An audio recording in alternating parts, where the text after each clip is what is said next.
Hi hello friends, welcome back to my channel ವಸುದೇವ ಕುಟುಂಬದ ಇಂದಿನ ಮತ್ತು ನಾಳಿನ ಸಂಚಿಕೆಯಲ್ಲಿ ಏನಾಗುತ್ತೆ ಅಂತ ನೋಡೋಣ. ನೀವಿನ್ನೂ ಸಬ್ಸ್ಕ್ರೈಬ್ ಮಾಡಿದೆ ವಿಡಿಯೋಸ್ಗಳನ್ನ ನೋಡ್ತಾ ಇದ್ದರೆ ದಯವಿಟ್ಟು ನನ್ನ ಚಾನಲ್ಗೆ ಸಬ್ಸ್ಕ್ರೈಬ್ ಮಾಡಿ. ಸಂಚಿಕೆ ಆರಂಭದಲ್ಲಿ ಈ ಕಡೆ ಪದ್ಮ ಅವ್ರಿಗೆ ತುಂಬಾ ಭಯ ಆಗ್ತಿರುತ್ತೆ. ಸ್ವಾತಿಗೆ ಎಲ್ಲಿ ರಾಗಿಣಿ ತೊಂದರೆ ಕೊಟ್ಬಿಡ್ತಾಳೋ ಅಂತ ಹೇಳ್ಬಿಟ್ಟು ಯೋಚನೆ ಮಾಡ್ಕೊಂಡು ನಿಂತಿರ್ತಾರೆ. ಅಮ್ಮ ಏನಾಯ್ತಮ್ಮ, ಯಾಕೆ ಇಷ್ಟೊಂದೆಲ್ಲ ಯೋಚನೆ ಮಾಡ್ತಾ ಇದೆಯಾ ಅಂತ ಹೇಳ್ಬಿಟ್ಟು ಗೀತಾ ಕೇಳ್ತಾರೆ. ಏನಿಲ್ಲ ಗೀತಾ, ಆ ರಾಗಿಣಿ ಮದುವೆ ಆಗಿ ಬಂದಿರೋದೇ ನಮ್ಮ ಸ್ವಾತಿಗೆ ತೊಂದರೆ ಕೊಡೋಕ್ಕೆ, ಅದೇ ಯೋಚನೆ ಮಾಡ್ತಾ ನಿಂತಿದ್ದೆ ಅಂದ್ಬಿಟ್ಟು ಹೇಳ್ತಾರೆ. ಅಮ್ಮ ನಮ್ಮ ಸ್ವಾತಿ ಏನು ಎದುರುಕೊಡಲ್ಲ ಬಿಡಮ್ಮ, ಅವಳು ಎಲ್ಲರನ್ನೂ ನಿಭಾಯಿಸ್ತಾಳೆ ಅಂದ್ಬಿಟ್ಟು ಗೀತಾ ಹೇಳ್ತಾರೆ. ಅಷ್ಟರಲ್ಲಿ ಬಾಕ್ಲು ಜೋರಾಗಿ ತಟ್ತಾ ಇರ್ತಾನೆ ಪಶುಪತಿ. ಯಾರು ನೋಡು ಕುಮಾರ ಅಂತ ಹೇಳ್ಬಿಟ್ಟು ಹೇಳಿದಾಗ ಈ ಪಶುಪತಿ ಒಳ್ಳೆ ದೆವ್ವ ನುಕ್ಕೊಂಬಂದಂಗೆ ಹೇಯ್ ಬಿಡೋ ಜಾಗ ಅಂದಾಗ, ಹೇಯ್ ನೀನೇನು ಬಂದೆ ಅಂದಾಗ, ನಿನ್ನ ಹತ್ರ ಅಲ್ಲ ಕಣೋ, ಸ್ವಲ್ಪ ಲೆಕ್ಕ ಚುಕ್ತ ಮಾಡ್ಬೇಕು, ನಿಮ್ಮ ಅತ್ತೆ ಹತ್ರ ಮಾತಾಡ್ಬೇಕು ಬಿಡಲೇ ಅಂತೇಳ್ಬಿಟ್ಟು ಅವನ್ನ ತಳ್ಕೊಂಡು ಒಳಗಡೆ ಬರ್ತಾನೆ ಪಶುಪತಿ. ಹೇಯ್ ನೀನು ಯಾಕೋ ಬಂದೆ ನಮ್ಮ ಮನೆಗೆ ಅಂತೇಳ್ಬಿಟ್ಟು ಪದ್ಮ ಹೇಳ್ತಾರೆ. ಹೇಳ್ತೀನಿ ಸ್ವಲ್ಪ ತಡ್ಕೋ, ಜಾಸ್ತಿ ಮೆರಿಬೇಡ. ನಿನ್ನ ಮಗಳು ಎಷ್ಟೊಂದೆಲ್ಲ ಕಳ್ಳಾಟ ಆಡಿದ್ಲು, ಅವಳಿಗೆ ತಕ್ಕದಾಗಿ ಪಾಠ ಕಲಿಸ್ಬೇಕು ಅಂದೇ ನಾವು ಈ ಪ್ಲ್ಯಾನ್ ಮಾಡಿರೋದು ಅಂದ್ಬಿಟ್ಟು ಪಶುಪತಿ ಹೇಳ್ತಾಳೆ.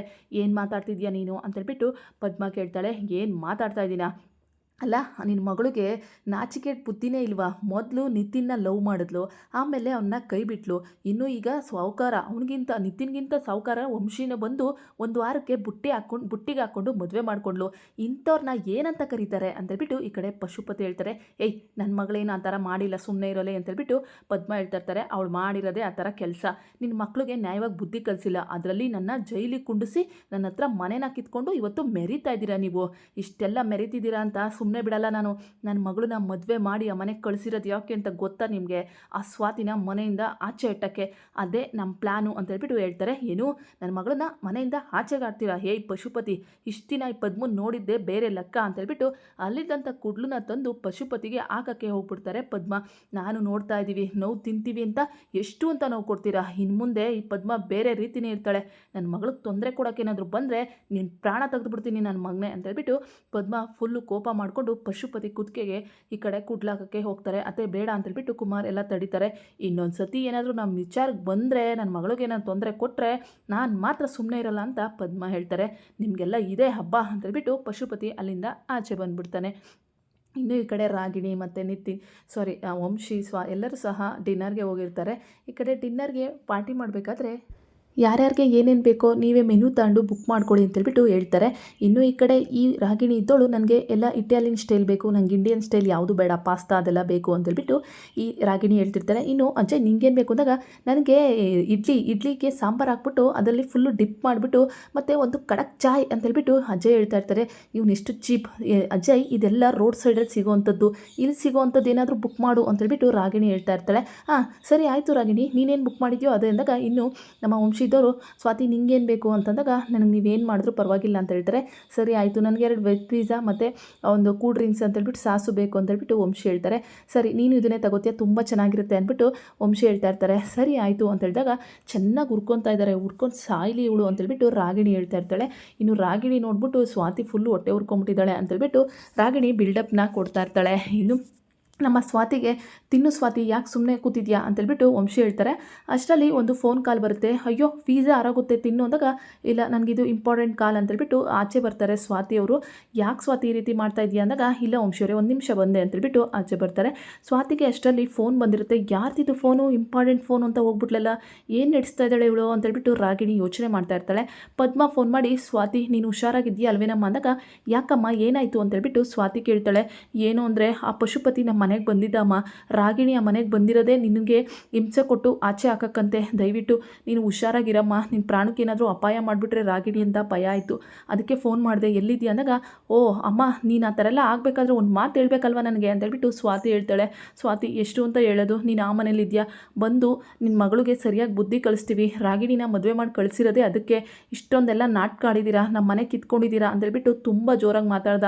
ನನಗೆ ಕೋಪ ತಡೆಯಲಾರ್ದೆ ನಾನು ಕುಡ್ಲು ತೊಗೊಂಬಂದು ಸರಿಯಾಗಿ ಅವನಿಗೆ ಬುದ್ಧಿ ಕಲಿಸಿದ್ದೀನಿ, ಇನ್ಯಾವತ್ತೂ ನಮ್ಮ ಸಹವಾಸಕ್ಕೆ ಬರಲ್ಲ ಅವನು ಅಂತೇಳ್ಬಿಟ್ಟು ಈ ಕಡೆ ಹೇಳ್ತಾ ಇರ್ತಾಳೆ. ಆದರೆ ರಾಗಿಣಿ ಆ ಮನೆಗೆ ಬಂದಿರೋದ್ರಿಂದ ನನಗೆ ತುಂಬ ಭಯ, ನಿನ್ಗೇನಾದರೂ ಆಪತ್ತು ಮಾಡಿಬಿಡ್ತಾಳೆ ಅಂತ, ಅದಕ್ಕೆ ಫೋನ್ ಮಾಡಿದೆ ಮಗಳೇ ಅಂದಾಗ, ನೀನೇನು ಹೆದರ್ಕೋಬೇಡಮ್ಮ, ನಾನಿವಾಗ ಆಚೆ ಇದ್ದೀನಿ, ಅವ್ರಿಗೆ ಹೆಂಗೆ ಬುದ್ಧಿ ಕಲಿಸ್ಬೇಕು ಅಂತ ನನಗೆ ಗೊತ್ತು ಅಂತ ಹೇಳ್ಬಿಟ್ಟು ಸ್ವಾತಿ ಫೋನ್ನ ಕಟ್ ಮಾಡ್ತಾಳೆ. ಇನ್ನು ಅಲ್ಲಿಂದ ಬಂದಮೇಲೆ ಪಿಜ್ಜಾನ ರಾಗಿಣಿ ನಾವಿಬ್ಬರು ಅಕ್ಕ ತಂಗಿ ಅಲ್ವಾ ಹಂಚ್ಕೊಂಡು ತಿನ್ನಬೇಕು ತಗೋ ವಂಶಿ ಬುಕ್ ಮಾಡಿರೋ ಪಿಜ್ಜಾನ ನೀನು ಸ್ವಲ್ಪ ತಿನ್ನು ಅಂದಾಗ ಅರೆ ಇದೇನಿದು ಇಷ್ಟೊತ್ತವರೆಗೂ ಮುಖ ಗಂಟೆ ಹಾಕ್ಕೊಂಡಿದ್ಲು ಈಗ ನೋಡಿದ್ರೆ ಫುಲ್ಲು ಅಕ್ಕ ತಂಗಿ ಅಂತೆಲ್ಲ ಹೇಳ್ತಾ ಇದ್ದಾಳಲ್ಲ ಏನೋ ಪ್ಲ್ಯಾನ್ ಮಾಡ್ತಾ ಇದ್ದಾಳೆ ಅಂದಾಗ ಯಾಕೆ ರಾಗಿಣಿ ಈ ಥರ ನೋಡ್ತಾ ಇದ್ದಾಗ ಬಾಬಿ ನೀವು ಇಷ್ಟು ಬೇಗ ನಮ್ಮ ರಾಗಿಣಿನ ಒಪ್ಕೋತೀರಾ ಅಂತ ಅಂದ್ಕೊಂಡೇ ಇರಲಿಲ್ಲ ಅಕ್ಕ ತಂಗಿ ಅಂತೆಲ್ಲ ಮಾತಾಡ್ತಿದ್ದೀರಲ್ಲ ತುಂಬ ಖುಷಿ ಆಗ್ತಿದೆ ಅಂದ್ಬಿಟ್ಟು ಅಜಯ್ ಹೇಳ್ತಾರೆ.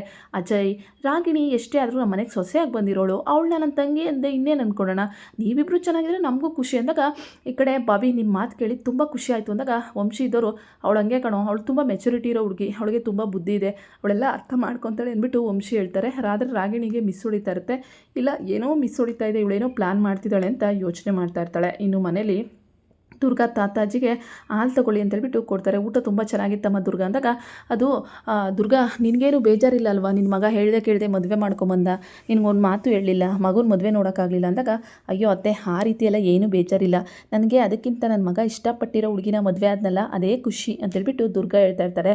ಹೌದು ಸರಿ ನಿಮಗೇನಾದರೂ ಬೇಜಾರಾಯಿತಾ ಅಜಯ್ ಹೇಳ್ದೆ ಕೇಳಿದೆ ಮದುವೆ ಆದ್ನ ಅಂದಾಗ ನಮಗೇನು ಬೇಜಾರಾಗಿಲ್ಲಪ್ಪ ಅವರಿಬ್ಬರು ಚೆನ್ನಾಗಿದ್ದರೆ ಅಷ್ಟೇ ಸಾಕು ಅಂದಾಗ ರಾಗಿಣಿ ಪಶುಪತಿ ಥರ ಅಲ್ಲಮ್ಮ ನನ್ನ ಮೊಮ್ಮಗಳವಳು ಪಶುಪತಿ ಬುದ್ಧಿ ಒಂದಿಷ್ಟು ಕಲ್ತಿಲ್ಲ ಅವಳು ಒಳ್ಳೆಯವಳು ಅಂತ ಹೇಳ್ಬಿಟ್ಟು ತಾತನೂ ಹೇಳ್ತಾರೆ.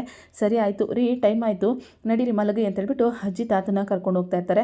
ಅತ್ತೆ ನಿಜ ಹೇಳಿ ರಾಗಿಣಿ ಸೊಸೆಯಾಗಿ ಬಂದಿದ್ದು ನಿಮ್ಗೆ ಖುಷಿಯಾಗಿದೆ ಅಂದಾಗ ಅಯ್ಯೋ ಒಳ್ಳೆ ಮಾತು ಹೇಳ್ತೀಯಲ್ಲಮ್ಮ, ಈ ತಲೆ ಕೂದಲು ಸುಮ್ಮನೆ ಬೆಳಗಾಗಿಲ್ಲ, ತುಂಬ ಎಲ್ಲ ಸರ್ವಿಸ್ ಆಗಿ ತಲೆ ಕೂದಲು ಬೆಳಗಾಗಿರೋದು, ಯಾರೇನು ಮಾಡಿದ್ರು ನಂಗೆ ಚೆನ್ನಾಗಿ ಅರ್ಥ ಆಗುತ್ತೆ, ನೀನೇನು ತಲೆ ಕೆಡಿಸ್ಕೋಬೇಡ ಅಂತೇಳ್ಬಿಟ್ಟು ಸರಿಯಾಗಿ ಅಜ್ಜಿ ಹೇಳೋಗ್ತಾರೆ. ಅಲ್ಲ ಇವತ್ತೇ ಏನು ಅಂತ ಹೇಳಿದ್ರು ತಲೆ ಕೂದಲು ಬೆಳಗಾಗಿರೋದು ಅಂದರೆ ರಾಗಿಣಿ ಬಗ್ಗೆ ಇವ್ರಿಗೇನಾದರೂ ಗೊತ್ತಾ, ಈ ಮನೆಗೆ ಪ್ಲ್ಯಾನ್ ಮಾಡ್ಕೊಂಡು ಬಂದವಳೆ ಅಂತೇಳ್ಬಿಟ್ಟು ದುರ್ಗಾ ಯೋಚನೆ ಮಾಡ್ತಿರ್ತಾಳೆ. ಇನ್ನು ಅಜಯ್ ಇದನ್ನು ವಾವ್ ಬಾಬಿನೂ ಒಪ್ಕೊಬಿಟ್ರು ವಂಶಿನೂ ಒಪ್ಕೊಬಿಟ್ರು, ಇನ್ನೇನಿದ್ರು ರಾಗಿಣಿ ನನ್ನ ಸ್ವತ್ತು ಆರಾಮಾಗಿ ಲೈಫ್ನ ಎಂಜಾಯ್ ಮಾಡ್ಕೊಂಡು ಇರ್ಬೋದು ಅಂತೇಳ್ಬಿಟ್ಟು ಫುಲ್ಲು ವಾಶ್ರೂಮ್ ಹತ್ರ ಬಂದಾಗ ಕೈ ತೊಳೆದಾಗ ಫುಲ್ಲು ಜೋಶಲ್ಲಿರ್ತಾನೆ.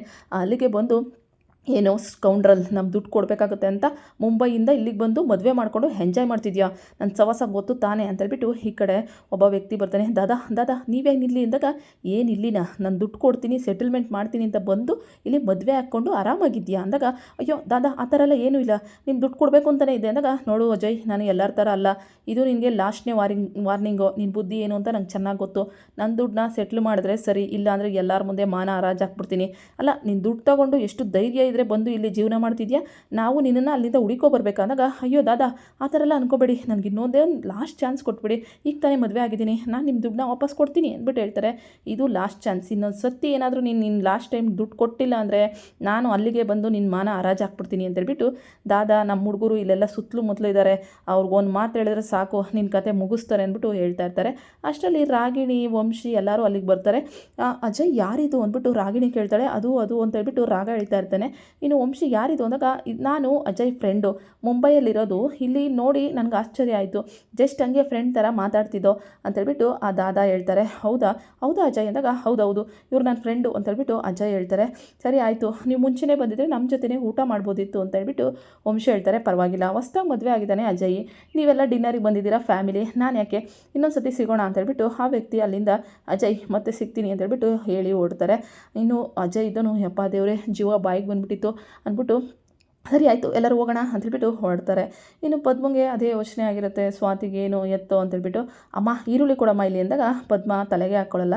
ಅಜ್ಜಿ ಇದ್ದವರು ಪದ್ಮ ಗೀತಾ ಏನೋ ಕೇಳ್ತಾ ಇದ್ದಾಳೆ ನೋಡಿ ಕೊಡು ಅಂದಾಗ ಏನಮ್ಮ ಅಂದಾಗ ಈರುಳ್ಳಿ ಬಿಟ್ಟು ಕೊಡಮ್ಮ, ಏನು ಯೋಚನೆ ಮಾಡ್ತಿದ್ದೀಯ ಅಂದಾಗ ಅದೇ ಗೀತಾ ಸ್ವಾತಿ ಬಗ್ಗೆ ಯೋಚನೆ ಮಾಡ್ತಾಯಿದ್ದೀನಿ, ಆ ರಾಗಿಣಿ ಸುಮ್ಮನೆ ಬಂದಿಲ್ಲ, ಏನೋ ಪ್ಲ್ಯಾನ್ ಮಾಡ್ಕೊಂಡೇ ಬಂದಿದ್ದಾಳೆ ಅನ್ನೋಷ್ಟರಲ್ಲಿ ಕುಮಾರ ಕುಂಟ್ಕೊಂಡು ಬರ್ತಾ ಇರ್ತಾನೆ. ಏನಾಯ್ತು ರೀ ಅಂದಾಗ ಮುಳ್ಚುಚ್ಬಿಡ್ತು ಗೀತಾ ಅಂದಾಗ ಅಯ್ಯೋ ಚಪ್ಪಲಿ ಹಾಕ್ಕೊಂಡು ವಾಕಿಂಗ್ ಮಾಡೋದಲ್ವೇನೋ ಅಂತೇಳ್ಬಿಟ್ಟು ಅಜ್ಜಿ ಬೈತಾರೆ. ಅಜ್ಜಿ ಮನೆ ಬಾಕ್ಲಲ್ಲಿ ಅಂತ ಓಡಾಡ್ತಿದ್ದೆ ಮುಳ್ಳು ಚುಚ್ಬಿಡ್ತು, ಅಯ್ಯೋ ಮಾವ ತುಂಬ ದೊಡ್ಡ ಮುಳ್ಳು, ಅಮ್ಮ ಏನು ಮಾಡೋದು ಅಂದಾಗ ಪಿನ್ನೋ ಏನಾದ್ರು ತಗೊಂಡು ತೆಗಿ ಅಂತೇಳ್ಬಿಟ್ಟು ಯಾಕಂದರೆ ಅಜ್ಜಿ ಹೇಳ್ತಾ ಇರ್ತಾರೆ. ಪದ್ಮ ಇದ್ದೋಳು ನೋಡು ನಮಗೆ ಗಾಯ ಆಗುತ್ತೆ ಪೆಟ್ಟಾಗುತ್ತೆ ಅಂತೇಳ್ಬಿಟ್ಟು ಮುಂಚೆ ಯೋಚನೆ ಮಾಡ್ತೀವಲ್ಲ ಆ ರೀತಿ ಯೋಚನೆ ಮಾಡ್ಕೊಂಡು ಕೂತ್ಕೋಬಾರ್ದು, ನಮಗೆ ಯಾರು ಪೆಟ್ಟು ಮಾಡೋಕ್ಕೆ ಬರ್ತಾರೋ ಅವ್ರಿಗೆ ನಾವು ಮೊದಲೇ ಬುದ್ಧಿ ಕಲಿಸ್ಬೇಕು, ಆ ರೀತಿ ಮಾಡ್ದಾಗೇ ಅಂತೇಳ್ಬಿಟ್ಟು ಈ ಕಡೆ ನಾನು ಅದಕ್ಕೆ ಏನು ಮಾಡಬೇಕು ಮಾಡ್ತೀನಿ ಅಂತ ಪದ್ಮ ಹೇಳ್ತಿರ್ತಾರೆ. ಇನ್ನು ಬೆಳಗ್ಗೆ ಎದ್ದು ರಾಗಿಣಿ ಮನೆಯೆಲ್ಲ ಡೀಪ್ ಕ್ಲೀನಿಂಗ್ ಮಾಡಿಸ್ತೀನಿ ಅಂತೇಳ್ಬಿಟ್ಟು ತಿಕ್ಕಿಸ್ತಾ ಇರ್ತಾಳೆ.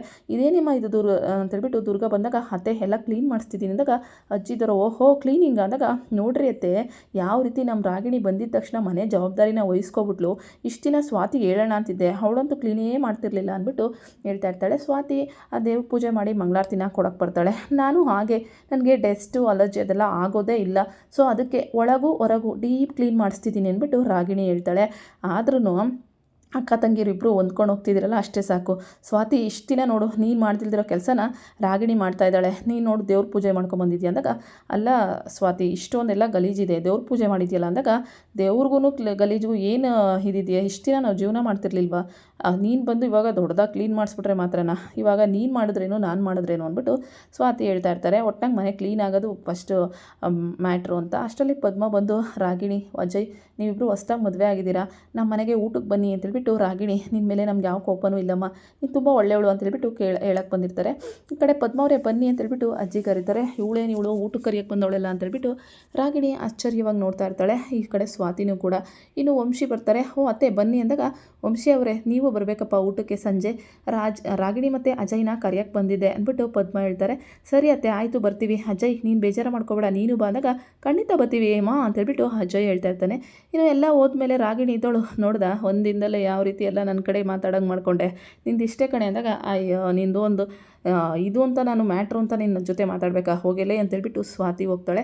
ಸ್ವಾತಿ ದೇವ್ರ ಮನೆಯಲ್ಲಿ ಪೂಜೆ ಸಾಮಾನೆಲ್ಲ ಇಟ್ಟು ಬರೋ ಅಷ್ಟರಲ್ಲಿ ಈ ಕಡೆ ನಮ್ಮ ವಂಶಿ ಅಡ್ಡಾಕಿ, ಮೇಡಮ್ ಪೂಜೆ ಎಲ್ಲ ಆಯಿತಾ ಅಂತಂದಾಗ, ಆಯಿತು ಏನು ನಿಮ್ಮಮ್ಮ ರಾಗಿಣಿಯವ್ರನ್ನ ಕರೆದಿದ್ದಕ್ಕೆ ಬೇಜಾರಾಗಿದೆ ಅನ್ಸುತ್ತಂದಾಗ, ಹೌದು ಮತ್ತೆ ಮಗಳು ಅಂತಾರೆ ರಾಗಿಣಿನ ಮಗಳು ಅಂತ ಮಾತಾಡ್ತಿದ್ದಾರೆ, ನಾನಿರಬೇಕಾದ್ರೆ ನನ್ನ ಮುಂದೆ ಹೊಟ್ಟೆ ಉರಿಯಲ್ವ ಅಂದಾಗ, ಅಲ್ಲ ನೀನು ಯಾವ ಇದರಲ್ಲಿದೆಯೇ ಗೊತ್ತಾಯ್ತು ಬಿಡು, 4 ಜನ ಹೆಣ್ಮಕ್ಳು ನೀವು ಅಂದರೆ ಈ ಫಸ್ಟ್ನೇವ್ರನ್ನ ಪ್ರೀತಿಯಿಂದ ಮಗಳು ಅಂತಾರಂತೆ, ಎರಡನೇವಳ ಅಯ್ಯೋ ಇವಳು ನನ್ನ ಹೊಟ್ಟೇಲಿ ಎಳ್ಳೆವಳು ಮತ್ತೆ ಜನ್ಮ ತಾಣಿದ್ದಾಳೆ, ಇವಳು ನಮ್ಮ ಅಮ್ಮನ ಥರ ಅಂತಾರಂತೆ, 3ನೇ ಮಕ್ಕಳನ್ನ ಜಾತ್ರೆಯಿಂದ ಎತ್ಕೊಂಬಂದು ಅಂತಾರಂತೆ, ಆ 3ನೇ ಮಗಳೇ ನೀನು ಕಣೆ ಫಿಕ್ಸ್, ಜಾತ್ರೆಯಲ್ಲೇ ಎತ್ಕೊಬಂದಿರೋದು ನಿನ್ನ, ಅದಕ್ಕೆ ಈ ರೀತಿ ನೆಟ್ಕೋತಿ ಅಂದಾಗ, ವಂಶಿಯವರೇ ಸುಮ್ಮನೆ ಇದ್ದರೆ ಸಾಕು ಅಂತ ಹೇಳ್ಬಿಟ್ಟು ಹೇಳ್ತಾ ಇರ್ತಾರೆ.